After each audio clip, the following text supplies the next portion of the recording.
ও, রাস্তা যদি সবসময় এরকম ফাঁকা থাকতো তাহলে তো বাইক রাইড করে সেই মজা পাওয়া যাইতো, বুঝছেন। কিন্তু এই রাস্তাগুলা এরকম ফাঁকা থাকেই না, সব সময় এই রাস্তাটা জ্যাম থাকে জাহাঙ্গীর গেটের পরে বা আগে। কিন্তু আজকে মোটামুটি রাস্তা অনেক ফাঁকা। আর সামনে হচ্ছে বিধান ভাইকে ফলো করেই যাচ্ছি, একসাথে একই জায়গায় যাব তো।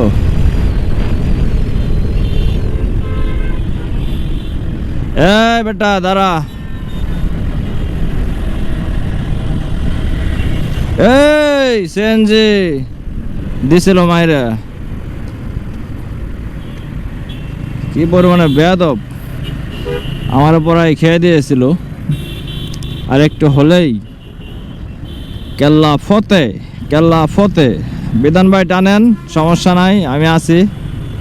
100 টান হবে, 100। ওহো, ডিভাইডার দেখা যাচ্ছে। কি ময়লার গাড়ি নাকি রে ভাই, এত গন্ধ। হ্যাঁ ময়লার গাড়ি, এই বেটা দাঁড়া।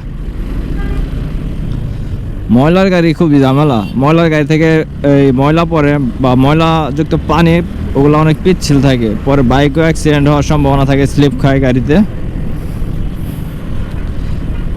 ও আলিফ ভাই, তুই একটু সাইড দে।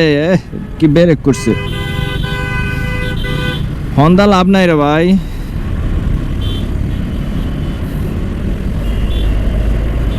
মাঝে মাঝে জ্যামের রাস্তায় বাইক চালাতে ভাল লাগে, বুঝছেন।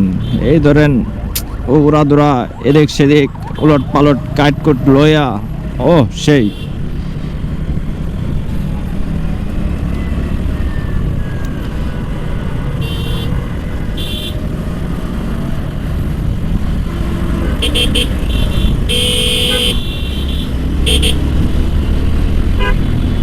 মানুষজন সাইডে দিতে চায় না, কি যে একটা অবস্থা রে ভাই। মনে হয় রাস্তাঘাটর বাপের কিনা ভালাইছে, সাইড দেয় না। গালিগালাজও দিতে মন চায় না, গালিগালাজ দেয় কিভাবে কোন? আমি একটা ভদ্র মানুষ, গালিগালাজ কিভাবে দিব?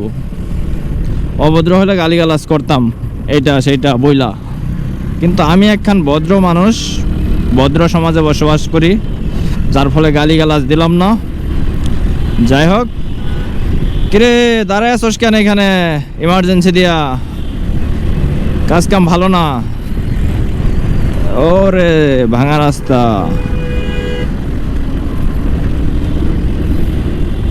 ঢুকা যান বামে। বিধান ভাই বামে ঢুকা যান। পুরাটাই যাম, বাম দেয় আহেন। এই না, ডাইনে যাইতে হইব, ডান দিক দিয়ে ফাঁকা আছে। যান ভাই যান। না, এতক্ষণ একসাথে রাইড করে আসলাম, এখন বিধান ভাই আমারে রাইখা চলে গেল, বুঝলাম না জ্যামের কারণে। কিন্তু না, আমি ধরে ফেলবো বিধান ভাইকে, সমস্যা নাই। এই তো ধরে ফেলেছি, কোনো প্রবলেম নাই। আর আমরা ঢুকবো বামে, বাজায় দেবো নাকি? এই তো চলে আসছে আমাদের গন্তব্যস্থানে। কিন্তু আমার লাইটে তেমন আলো দেয় না, দেখছেন কি যে একটা ঝামেলা। লাইটে যদি আলো না দেয় তাহলে অনেক প্রবলেম, দেখা যায় না। তো যাই হোক, চলে আসছি আর কি। তো ভালো থাকবেন, টাটা। এই আর কি, বামে যাবো, ইন্ডিকেটর দিয়ে দিই।